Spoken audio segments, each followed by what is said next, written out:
A gambit is when you sacrifice something in the short term to gain something in the long term. That initial sacrifice gives an unsuspecting opponent a false confidence because it looks like an error. This confidence allows you to lure them in and predict their movements even more easily. Imagine their surprise when they realize you executed the Ascent-Mercato Gambit to beat them. Hello everyone, my name is Achax and this is the Ascent-Mercato Gambit. Let's jump over to the map. How do you run the Ascent-Mercato Gambit? We're going to go over the buy phase positioning for that and the essential agents. So first you have orange is Brimstone over here. This light blue color is a random duelist of your choice. Purple far on the right is Omen. Sage is green. And I highly recommend Sova, but you don't have to. You can perform the strat without him. And so when the buy phase, as the buy phase develops, you're going to want to position Brimstone outside of B main in B lobby so we can take B main along with this random duelist. Omen will want to be outside A lobby so we can take A main. Sova is going to be outside mid link along with Sage so that they can take mid courtyard when the round starts. And we're assuming the opponents are running some sort of a very standard lineup of agents here. These are pretty typical positioning that you'll see on Ascent. So when the round kicks off, the smoke is going to go down on mid cubby, which is going to cover this push into mid courtyard. And this mid push is really the center of the Ascent-Mercato Gambit.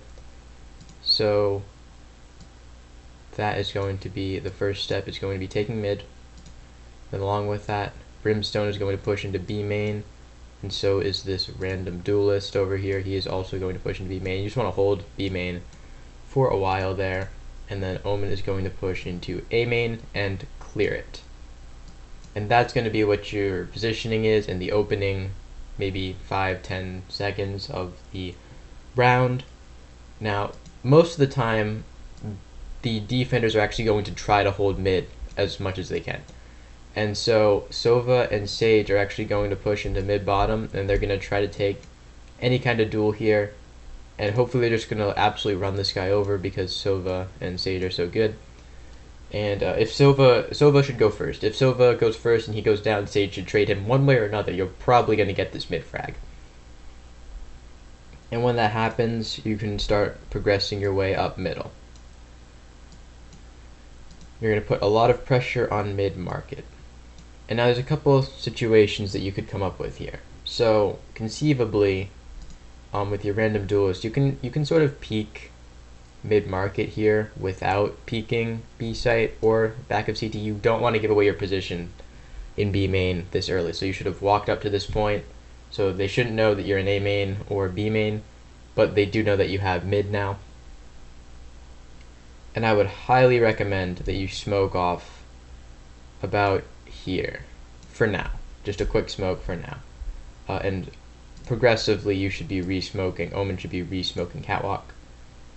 And so once they take this middle area, Sova and Sage, Omen is actually going to go back. And Omen is going to go to right here in mid. At the you could say like the corner of catwalk and mid top. He's going to be under sort of the catwalk over here on the ground level. And when this happens, you're going to have this sort of crossfire on mid-market, because as Sova comes and peaks, you're actually going to want to have your duelist character also peak mid-market, and that should be an easy elimination. The duelist is not going to be taking the fight. Sova's going to be taking the fight, but if the duelist tries to get if the opponent in mid-market tries to get away like this, then the duelist will peek and frag him, and then you'll be in a 5-on-3. Should be a pretty easy round because you have 4 players that you can use to just crush B site and defeat that one player. So if he's mid-market, then he should be eliminated here shortly, and both players have people to trade them, so in one way or another that guy's probably just going to go down. But for the sake of argument, let's say that there actually isn't anyone in mid-market at all. I'm just going to reset so you can see where everyone is. So we have one in here, and then you have And we'll say instead of mid-market, the defender will be playing this, which is also pretty common. You'll have A rafters, A tree, and then one was taken out mid. And the great thing about mid 2 on this map is if you really want to take it, you're probably going to. Just because even if if you're willing to give up enough material to get mid, you're going to be able to most of the time. And so you've just seen that they have been able to take mid-market. And this is the point where the first intention kind of comes together. The Ascent-Mercato Gambit is actually a second intention attack, which means that you have a backup plan even if something goes wrong. And so right here, this is where you're poised for the Ascent-Mercato Gambit. Sage actually has to push up here just before that. But now you're ready for the moment of truth to see whether you're doing your first or your second intention attack.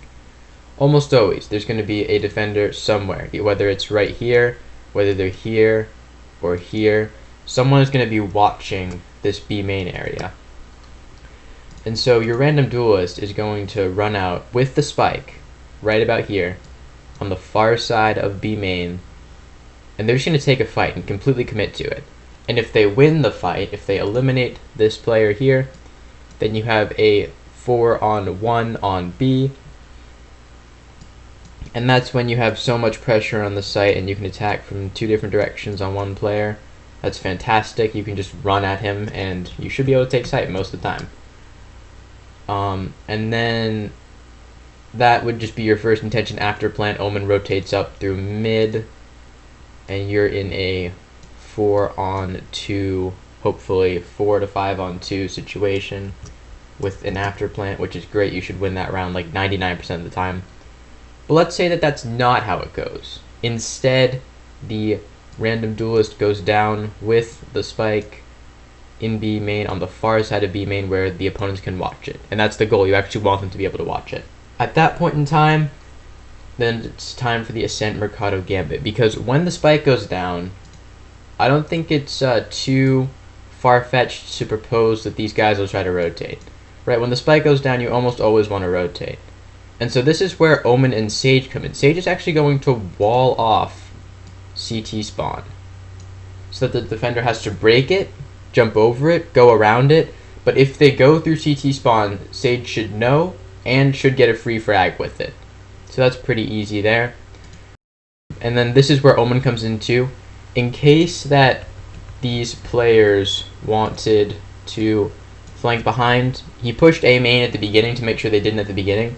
But if the timing just worked out such that the A main player starts running through here, because if he walks, he won't get there in time to the spike. Omen can hear him and let his Brimstone know, and then he can rotate accordingly, maybe through mid link to try to cut this guy off. So what you're going to see here is if he goes through mid cubby to mid, he's not going to be expecting Omen, probably. He's not going to be expecting Omen to be sitting in this corner, and that's a free elimination for Omen, so that's a red X.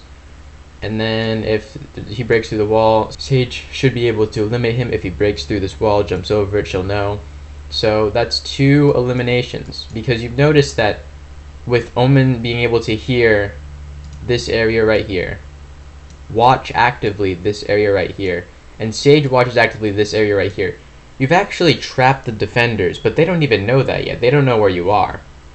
And so when that happens, that the reason that it's a gambit, you're giving up that initial material, you're giving up the spike, and you're giving up the random duelist, is because you're trying to bait the rotates from the other team and you have them trapped. And that's your second intention, is to get 2 frags from these players who are trying to rotate from A to B because the spike is down. And so when this happens, once you have these 2 picks, you can just group up. And this is something that is going to, this is not like a rush strat, right? You're going to want to, it's going to take some time basically to get this to work right. But Sage can actually go through CT now. Sova can push through mid-market. Omen can rotate up to B main. Brimstone can smoke. And so, yeah, this is also where you have some options. So this is the first one that I would probably just recommend you do this, because once again, it does take a lot of time. So you can get these 3 different directions of attack onto the site, 3 different directions 4 different characters on 2, and you should be able to take site pretty easily since that you've eliminated a lot of their hiding places, because since you have market, they can't really play this position or this position too well. And since you can just double push this catwalk, it's going to be difficult for them to hold that area. And since you have so many characters, it's going to be difficult to hold this box. And since they're in Boathouse and you have a Brimstone, you can just molly Boathouse and that should be a free frag. So really there's no way that they can actually hold B site against a 3-pronged 4-character attack with no rotates coming in. Now the other option, and this is equally possible once you have those eliminations, is Brimstone smokes this off. If you have time, you can do this. Brimstone smokes this off. He's just going to loop and grab this. Omen is already well poised to take A. He can just run up through catwalk and take site. And then Brimstone, you eliminated all the rotates, and then Brimstone can just run through here and get onto A site. Sage is already poised to rotate up through CT and get to Heaven because she's already mid. And Sova can just make his way through middle up to A site. And then you're in a 4-on-2 after plant where the defenders are on the wrong site. And that is the Ascent-Mercato Gambit. And if you're familiar with chess, which is where I got this idea from, you'll notice a couple differences between a gambit in chess and a gambit in Valorant. In chess, once you make that move where you offer up that piece, it's not up to you whether you gain or lose that piece, whether you keep it or whether the opponent takes it. In Valorant, it's not the same sort of situation because your duelist could win that fight. And that's why it's important to structure your positioning and develop your players so that you can take B if the opportunity arises, if your duelist gets the pick, or if your duelist does not get the pick and loses the fight, which is a rather common occurrence, you actually have a second intention to reclaim more material than you lost so that you can win the round anyways. If you come up with a modification to the Ascent-Mercato Gambit that can make it a stronger strategy, put it in the comment section below, and I will see you in the next video. Best of luck, everyone, and have a great day.